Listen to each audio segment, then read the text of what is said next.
Teach your children to stick with friends. Bullies usually go after singles, not groups.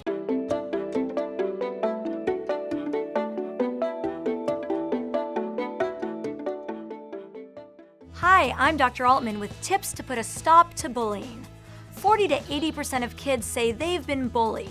Here's how you can help your child. If you suspect your kid's a target, don't wait for the topic of bullying to come up. Kids often feel ashamed of being bullied. Take regular walks together and casually chat about what's happening at school. It may make it easier for your child to open up. Teach your children to stick with friends. Bullies usually go after singles, not groups. If your teen's being taunted, suggest walking away as if it didn't matter.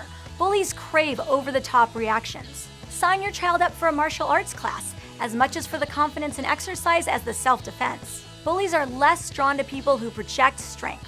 If online cyberbullying is the problem, help your child set up a new social media account and email address. Tell the school. Teachers and administrators should know what's happening, and school-wide anti-bullying campaigns are the best way to stop it.